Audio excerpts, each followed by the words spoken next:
சுபேர், நீங்க எப்படி பாக்குறீங்க முதல்ல இந்த வழக்குகள் தொடர்பான விஷயங்களை? தொடர்ச்சியான பின்னடைவுகளுக்கு மத்தியில் தான் இன்றைக்கு தமிழ்நாடு அரசாங்கம் செயல்பட்டு இருக்குது. இந்த இந்த இந்த இந்த கேஸ் சரியா ஹேண்டில் பண்ணலையா மாநில அரசாங்கம்? ஏன்னா ஒரு பக்கம் மத்திய மாநில உறவுகள் சம்பந்தமான விஷயத்தை ஆராய்ச்சி செய்வதற்காக மாநில அரசாங்கம் ஒரு குழு அமைத்திருக்கிறது. இன்னொரு பக்கம் மாநிலத்தினுடைய அதிகாரம் சம்பந்தமான விஷயங்களையும் ஆளுநருடைய அதிகாரம் சம்பந்தமான அம்சங்களையும் உச்சநீதிமன்றத்தினுடைய தீர்ப்பு ஒரு சாரத்தை கொடுக்குது இல்லையா? சரியா ஹேண்டில் பண்ண தவறிடுச்சா மாநில அரசு? முதல்ல பாஜக ஆளாத மாநிலங்களில் ஆளுநர்களை வைத்து பாஜக ஒரு அரசாங்கம் நடத்தி கொண்டிருக்கிறது. தமிழ்நாடு மட்டும் கிடையாது, பல மாநிலங்கள்ல முன்னாடி கண்மாடி பார்த்துட்டு இருக்கோம். அது காங்கிரஸ் ஆட்சி காலத்திலும் இருந்துச்சு. காங்கிரஸ் ஆட்சி காலத்தில் இந்த அளவு இல்லை, காங்கிரஸ் ஆட்சி காலத்தில் இந்த அளவு இல்லை, ஓரளவுக்கு இருந்ததால் கூட இந்த அளவுக்கு இல்லை. இப்போ நேரடியாகவே இப்போ ஒரு சட்டமன்றத்தில் 2 கட்சிகள் இருக்கு. 2 கட்சியிலுமே 234 தொகுதினா 2 கட்சியில் ஈக்குவலாக இருப்பாங்க, முன்னப்பன இருப்பாங்க. அப்போ 2 கட்சிக்கும் தமிழ்நாட்டு மக்களாக தேர்ந்தெடுக்கப்பட்டவங்க தான். அப்போ தமிழ்நாட்டுக்கு ஒரு ஸ்கீம் வருது அப்படின்னா அந்த 2 கட்சிகளும் ஏற்றுக்கிட்டு தான் அந்த தீர்மானத்தை நிறைவேற்றுறாங்க. அப்போ தமிழ்நாட்டு மக்களினுடைய ஒட்டுமொத்தமாக ஒரு விஷயம் வேணும், ஒரு விஷயம் வேண்டாம் அப்படின்னு முடிவு பண்ணுறப்ப அதை ஆளுநர் நிறுத்தி வைப்பது என்பது அது எப்படி நம்ம ஏற்றுக்கிற முடியும்? தமிழ்நாட்டு மக்களுடைய ஒட்டுமொத்த மக்களினுடைய பிரதிநிதி தான் அவங்க. 234 சட்டமன்ற உறுப்பினரும் ஒட்டுமொத்த மக்களினுடைய பிரதிநிதித்துவம் தான். அப்போ அவர்கள் சேர்ந்து தீர்மானத்தை அனுப்புகிறாங்க. இப்போ இந்த வழக்கு எடுத்துட்டிங்கன்னா ஆளுநர் இப்போ தமிழ்நாட்டுக்கு திமுக அரசாங்கம் வந்ததுக்கு பிறகு 2021 தொடர்ந்து என்ன பண்ணுறாங்கன்னா 10 மசோதாக்கள் அனுப்புகிறாங்க. 10மே பெண்டிங்கில் போடுறாங்க. இதை எதிர்த்து என்ன பண்ணுறாங்கன்னா ஆளுநர் கேட்குறாரு, நாங்கள் நிறுத்தி வச்சு அதை நிராகரித்ததுக்கு சமம்னு நேராக உச்சநீதிமன்றத்துக்கு போகிறாங்க. உச்சநீதிமன்றத்தில் 2 பேர் அமர்ந்த ஒரு நீதிபதிகள் என்ன பண்ணுறாங்கன்னா இதுக்கு ஒரு டைரக்ஷன் கொடுக்குறாங்க. அதாவது தன்னிச்சையாக அவங்களே இந்த வழக்கை எடுத்து அவங்களே அந்த 10 தீர்மானங்களையும் நிறைவேற்றுறாங்க. தீர்மானம் நிறைவேற்றின பிறகு இதுக்கு ஒரு காலக்கெடு நிர்ணயிக்கிறாங்க. இவ்வளவு நாள் இல்ல, ஒரே ஒரு வழக்கு எடுத்துக்கலாமே. நீட் தொடர்பான நீட் விலக்கு மசோதா மாநில அரசுல கொண்டுட்டு வரப்படுது, ஆளுநருடைய ஒப்புதலுக்கு கொண்டு போகுது, ஆளுநருடைய டேபிள் இது இருக்குது, பரிசீலனையில் இருக்குது அப்படின்றாங்க. பிறகு அதே மசோதாவை ஆளுநர் ரிஜெக்ட் பண்ணி அனுப்புறாரு, திரும்பவும் அது நிறைவேற்றப்படுது, அது குடியரசுடைய மாளிகைக்குள்ள போகுது. இப்ப இந்த இடத்துல ஆளுநர் என்ன தவறு செய்தார்? அந்த மசோதா மீதான பரிசீலனையில தானே இருந்தாரு. அப்போ நீங்க உடனே கொடுக்கணும், 2 நாள்ல கொடுக்கணும், 3 நாள்ல கொடுக்கணும், 30 நாட்களுக்குள்ள கொடுக்கணும்ன்ற வரையறை ஏன் ஆளுநருக்கு சொல்லணும்? 3 வருடத்திற்கு மேல பல மசோதாக்கள் பெண்டிங்ல போட்டார். அதற்கு பிறகுதான் உச்சநீதிமன்றத்துக்கு போனாங்க. உச்சநீதிமன்றத்துக்கு போன பிறகு உச்சநீதிமன்றம் ஒரு காலக்கெடு நிர்ணயிக்குது. 1 மாதத்துக்குள் நீங்க முடிவெடுங்க, இல்லைன்னா திருப்பி சட்டமன்றத்துக்கு அனுப்புங்க, இல்லைன்னா 3 மாதத்துக்குள்ள நீங்க குடியரசுத் தலைவருக்கு அனுப்புங்க அப்படின்னு ஒரு காலக்கெடுவை தீர்மானித்து ஒரு தீர்ப்பு கொடுக்குறாங்க. ஆனால் குடியரசுத் தலைவர் என்ன கேட்குறாருன்னா ஒரு 14 கேள்விகளை கேட்டு திருப்பி அனுப்புறாரு. திருப்பி அனுப்பிச்ச பிறகு தான் இன்னைக்கு அரசியல் சாசன அமர்வு இன்னைக்கு அதை விசாரிக்கிறாங்க. விசாரிச்சுட்டு நிறைய விஷயங்கள் சொல்கிறாங்க.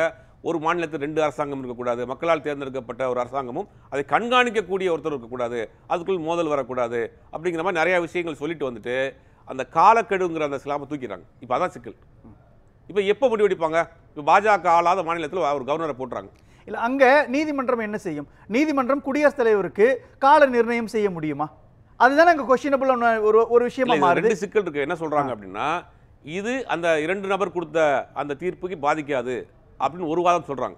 ஏன்னா இது இது இன்னைக்கு சொன்னது தீர்ப்பே கிடையாது. குடியரசுத் தலைவர் கேட்ட அந்த கேள்விகளுக்கு விளக்கம் கொடுத்திருக்காங்க. இது அந்த 2 நபர் கொடுத்த அந்த தீர்ப்புக்கு இதுக்கு பாதகம் வராது. தீர்ப்பு தப்புன்னு சொல்லிட்டாங்க. இல்ல அப்படின்ற மாதிரி அப்படி சொல்லிருக்காங்க. அப்ப 10 மசோதாக்கள் நிராகரிக்கப்பட்டன. அந்த தீர்ப்பு அவங்க என்ன பாரதிவாலா மகாதேவன் தப்புன்னு சொல்லிட்டாங்க. இல்ல தமிழ்மணி சார், இப்போ எனக்கு அந்த தீர்ப்பு சொல்லும் பொழுது 10 மசோதாக்களை நீதிமன்றம் சிறப்படிப்படையில் சொல்லியிருக்காங்க. அது வேறு, அவங்க ப்ராடக்ட் வேறு, கருத்து வேறு. 3 மாத காலம் என்று அந்த 2 நீதிபதிகள் போட்டதை அமர்வு நீதிபதி அதை ஏற்றுக்கொள்ளவில்லை. 5 பேர் ஏத்துக்கல, அவ்வளவுதான். அரசியல் சாசன அமர்வு 5 நீதிபதிகள் கொண்ட அரசியல் சாசன அமர்வு ஆளுநருக்கும் குடியரசுத் தலைவருக்குமான அதிகாரத்தை உறுதி செய்துன்னு அர்த்தம். இது காலக்கெடுவை நீக்கிறாங்கன்னா அதிகாரம் ஆளுநருக்கும் குடியரசுத் தலைவருக்கும் தானே அர்த்தம். அதான் ஏறக்குறைய நீதிமன்றம் உறுதி செய்துள்ளது. ஏறக்குறைய அதுதான். இங்க 2 விஷயம் சொல்றாங்க சார். காலக்கெடு நீதிமன்றம் விதிக்க முடியாது, அதே நேரத்தில் மசோதாவை நீங்கள் ரொம்ப நாள் நிலுவையில் வைக்கவும் முடியாது என்ற 2 கருத்துக்களை தெளிவுபடுத்துறாங்க. ரெண்டு சொல்றாங்க சார். தீர்வு என்ன? இல்ல, ஆனா விஷயம் என்னன்னா 30 நாட்கள் அல்ல 3 மாசங்கள்னு சொல்றது இருக்கு இல்லையா? அப்ப ஒரே நிமிஷம். இல்ல ரொம்ப எளிமையான கேள்வி சார்.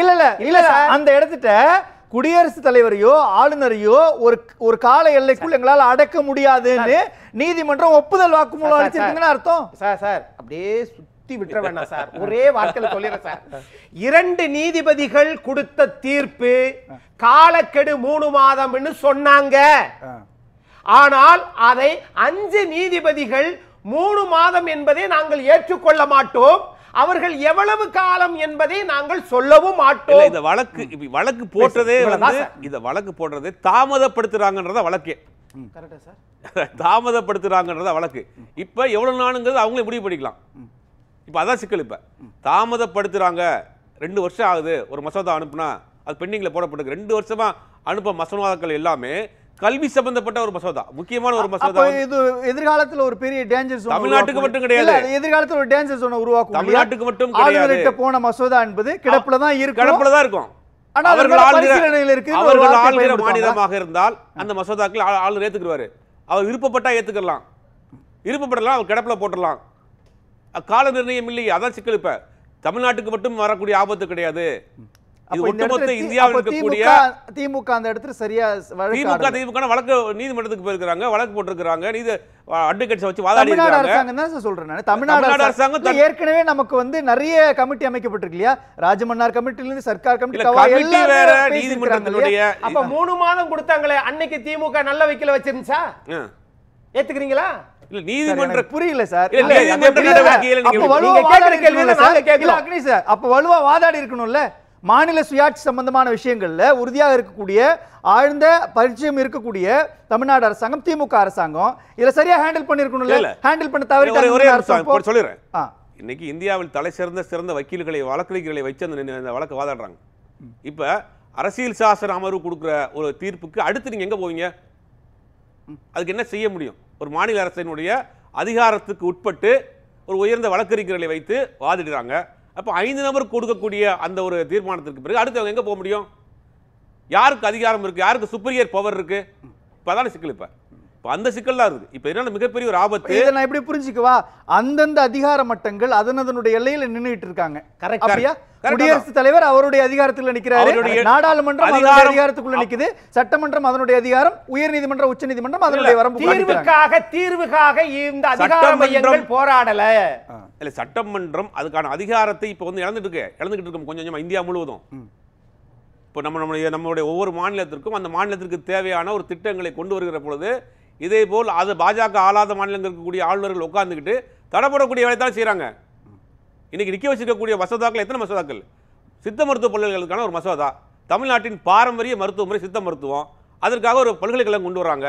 இது இன்னைக்கு அந்த பல்கலைக்கழகங்கள் வந்து பயன்பாட்டுக்கு வந்துருந்துச்சுன்னா இன்னைக்கு கல்லூரியில மாணவர்கள் சேர்த்திருப்பாங்க, ஆராய்ச்சி தொடங்கியிருப்பாங்க. அது நிப்பாட்டி வச்சிருக்கிறாரு. இப்ப பாஜக ஆளாத மாநிலங்கள் ஆளுநரை வைத்து ஒரு ஆட்சி செய்து கொண்டிருக்கிறார்கள். அது இன்னைக்கு வந்து ஸ்ட்ராங்கா இருக்கு, மேலும் உறுதியாக செய்ய போறாங்க. அந்த ஒரு ஆபத்து தான் இன்னைக்கு ஏற்பட்டிருக்கு.